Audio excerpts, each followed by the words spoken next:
our next speaker. So, here with me right now we have Yulkendy Valdez. She is a Forbes 30 Under 30 social entrepreneur and public speaker. She is a product manager at Visible Hands, which is an accelerator for overlooked founders. So we're so excited to have her with us today. Cannot wait to hear her talk. And without further ado, let's give her a humongous round of applause to get her started. Thank you so much for having me here. That's too nice. All right, I'm gonna get you started with a poem. Actually, I did. So you can see what's on my mind right now. I call this year of transformation. I actually closed my first company this past December that I got a lot of that recognition for. Let's actually celebrate closing a company too, right? It's been like a process as I set out to do it again. You know, how do I make sure when I'm building something, it doesn't take all of my identity?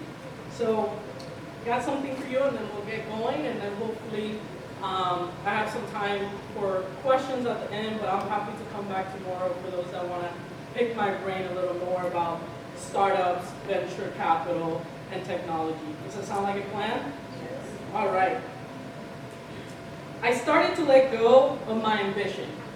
See, I was that girl about to become that girl that was the most richest, that girl that was the most powerful, that girl that was the most beautiful. Until this girl met joy. Until this girl found peace. And I realized the only superlative I needed was to become most like me, most like myself. I started to let go of my perfectionist tendencies. See, I was that child prodigy about to become the perfect daughter. Una hija bendecida por Dios, a blessed daughter. That child that was the most intelligent. That child that was the most behaved. That child that was the most disciplined. Until that child met grace. Until that child found healing. And I realized the only superlative I needed was to become most like me, most like myself. I started to let go of my dependency. See, I was Miss Independent when everybody was looking. I was that friend looking to be that ultimate best friend. Because really, I depended on people for my self-worth. I was that friend that was the most devoted, that friend that was the most loyal, until that friend found self-love, until that friend found liberation. And I realized the only superlative I needed was to become most like me, most like myself, most like yo. I still beautiful, but don't wear makeup or dresses or skirt. I still cashing checks, but the only millions, billions I want is minutes to breathe, to laugh, and to sleep. I still kind and respectful. But if I have to tell people their truth and speak for what I stand for, I'm gonna do it. Because the most superlative I need is to become most like me, most like myself, most like yo, Yulkendy. Thank you. I updated the title for my talk, if that's okay. We're gonna talk about dismantling, breaking things apart. But for good, you know, I understand when you hear the word dismantling, it has really bad connotations. We don't want to tear things apart. But sometimes in tearing things apart is the time in which we can create again. And to me, that has been the key, the starter playbook I needed to launch my social venture, and one I'm going to keep building on as I launch more companies in the future. And I really take it from one of my personal heroes, the first billionaire, first black women to build an empire, Madam C.J. Walker, who said, I got my start by giving myself a start. So you'll notice with this talk, it's not going to be your typical VC startup talk where I focus on how do you tap into this huge market and build a unicorn. Who cares, right? Because even when we make it to the top, if we don't work on ourselves and giving ourselves a start, we're always going to be running up a bottomly hill. So today, we're focusing a little bit more on the self. But again, I'm here for you, for those that are working in startups in the room. We're also going to get to that. I want to be around. I actually know one of you in the audience today, and we talk about startups all the time via texting. We're obsessed, so something I love to do. I love entrepreneurship, so definitely connect with me after this. But see, you're gonna see a picture here of when I was 6 years old, and a picture of me about a month ago living my best life in Panama. That's definitely not a passion fruit mojito, not encouraging drinking. But that's definitely a Panama hat I got as I was strolling the streets and just taking time. No emails, no computers, enjoying my life and experiencing full joy. And this was me when I was 6. Even in preschool, I think I skipped a bunch of grades. I never went to 4th grade or the 9th grade, so I was really that kid. So that's pictures like that you'll find in my abuelita's house in the Dominican Republic. But see, the journey from that 6-year-old to that 27-year-old living her best life, you would think, typically we see like this straight line in which we're giving building blocks, as you see here, and then you turn them into a house. You just build on top of it because we see that foundation as truth. Well, that's the only one way to live our lives.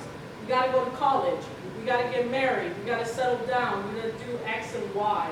But then what I started to realize is that really that line, it's more like an anti-Jenga game. So I'm not talking about the Jenga game where you're super competitive, which I get, where you're like, no, I'm not gonna be the one to first turn it down. Like, you're trying your hard to keep it all together. And because you're trying to win, right? But no, actually life is the opposite way, where you gotta rejoice and be the one that tears stuff apart, destroy things, and begins again. There's a lot of joy on that, and that's what I started to notice with that timeline as being the key and the secret sauce to really being successful, especially with everything going on, the multiple pandemics we're facing, and the world as it stands. And see, when I talk about building blocks, these are the things you see, right? I mentioned already getting married, settling down, investing in crypto, Chiso, whatever icto is out there, real estate, that's what we do, right? Hair has to be a certain way. My hair right now, in certain spaces, is still not professional. I was wearing braids last week, in some cases that's illegal. How I wear my hair can be illegal. How I dress, if you're not in the latest fashion, if you're not dressing a certain way, that's also unprofessional. If you don't work 40 hours a week, that's the biggest scam in there. I'm really trying out here to work that not only that 4-day a week, but 4 hours a week. Because who built that? That was policy, built by a Congress that doesn't really actually look like the world we live in today. Let's remember that. So a lot of the things we do is just policy that was built by people that don't look like us. So again, I started to realize, wait a minute, what am I doing? That 6 a.m. club too is a pet peeve of mine. You're telling me because I roll out of bed at 11 a.m. I'm not going to be successful? Which I do sometimes. I'm nocturnal, y'all. I don't wake up at 6 a.m., have that early gym workout. I don't have my avocado and toast in the morning. I'm lucky if I have a little cafecito on my way out, because there's no time. So there's all these things that we deem are truth, but really they're just holding us down. And they're really only benefiting a few. And again, I do some of these things. I'm not saying I'm anti these things. We're just all different people. So dismantling is about finding what works for us, not what works for everybody, and operating in a system truly built for us. And so how do we actually define it? Dismantling, I went to my best friend, Merriam-Webster, also thesaurus.com, a little bit synonym. Dismantle means to disconnect the pieces of, to strip off, and to really destroy what's at the core of that foundation that we deem is truth, but again, it's not true for everybody. So I want to make sure we're aligned on what I mean when I use the word dismantling, because there's a lot of mismessaging out there with what that truly means. Dismantlers are painted as the enemy, when dismantlers actually can be the heroes. Because right now, what we see, people that say they're really changing things, I call them innovators. And I used to be in love with innovators. When I actually fell in love with entrepreneurship, I'm like, I want to be like these people that are in Silicon Valley, changing the game. And then I started to realize, how much are they actually changing the game? Or who are they changing the game for? So I want to make sure we don't define dismantling as innovating. I think innovation is at the basic of what needs to be done for a very broken system, for a world where it doesn't benefit all. And a lot of you are technologists, are also engineers, and we also have to invest in this new movement on how do we actually build tech for good. And that's what I mean by dismantling. When I first started to define myself around being a social entrepreneur, I was like, wow, that's who I am. I used to look at the models, the one-to-one models like Tom's. I still buy Tom's. But then I started to realize, actually, that's a lot of how much are we actually helping the little kids in Guatemala and Ecuador that are building the shoes, right? And it's like, once you start to break it down, we got to be true to ourselves and realize, how do we actually want to build? How do we actually want to live our life in the world? And so my real dismantling journey started at the age of 18. I wish it started at 6 years old. Even though there were hints of it, at 6 years old, I started building a school in my backyard in a small town in the Dominican Republic. And I would pay the kids in my neighborhood 5 pesos. Dismantling's got to get paid, yo. I told you, you got to still catch checks. Because it's like sometimes that's another miscommunication. Oh, if you're out there changing the world, you're going to be broke all the time. No, that's what, again, the perception that we want to deem as true, so people don't go out and change the world, right?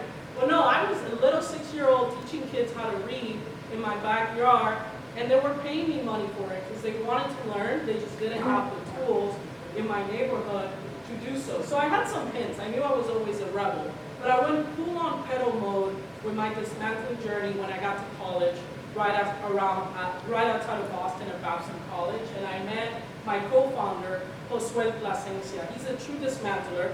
After we closed the company, he's a full-time DJ. He was an investment banker at Goldman Sachs. He did a full 360, and people were like, why are you doing that? Why? Because he's true dismantler. At the end of the day, he saw that his own liberation was the truth to also redefining the world that we live in. So I'm so proud of him. We're still friends, even though after I know that's like, oh, co-founders. My great success is that I'm still friends with someone I built a company for the last 7 years. But anyways, we got to college. We were first-generation college students, low income. He grew up in an attic apartment in Queens. I was separated from my mom for about 7 years due to immigration policies. I finally got my visa around 11 years old, got reunited with my mom in St. Louis, Missouri. Well, there weren't a lot of Dominicans. But Missouri, I love it. I love the Midwest. I rep it now. But it was tough. So we came into college, which was predominantly white, with these very real perspective of what it meant to be Latinos, Black Latinos in the U.S., what it meant to be low income.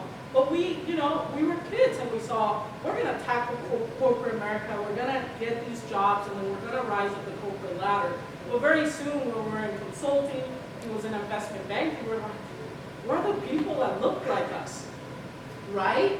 And we saw that there was a job to be done, that companies really were struggling with recruiting and retaining young professionals of color such as ourselves. So we went from being college students to right after my graduation in 2017, going full-time with this company. Imagine calling my mommy, like, Mom, so I'm going to turn down this $90,000 salary a year to do this. Imagine having that call. My mom was like, "Tú estás loca?" I don't know if you know a lot of Dominicans, but they still, my parents, my family still don't really know about the world that I operate in when I talk about startups and ecosystems. They've actually been really supportive, and I've been lucky, even though they don't understand, and they now trust me with a journey that I decided to unlock. But it was a pretty scary move to make.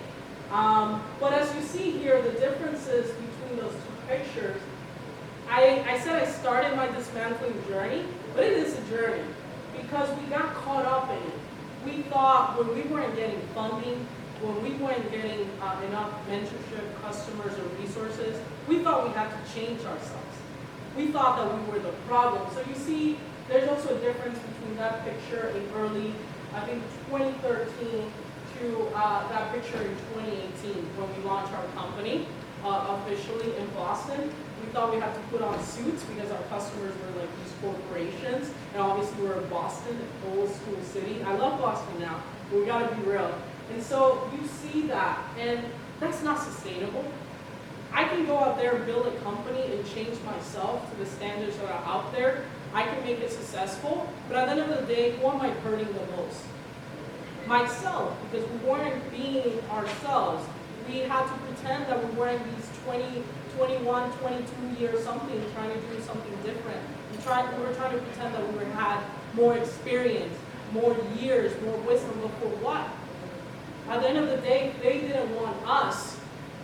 Why work with these corporations? So we had a lot of those self-discovery journeys and reflections and realized, what do you mean and what are we doing? And it came to the point where we were burning out, where I was crying after pitching to a set of investors in Los Angeles because I was the only Afro-Latina there, and I felt like I was just getting pats on the back. Oh, your project is so interesting. Oh, wow, this is incredible.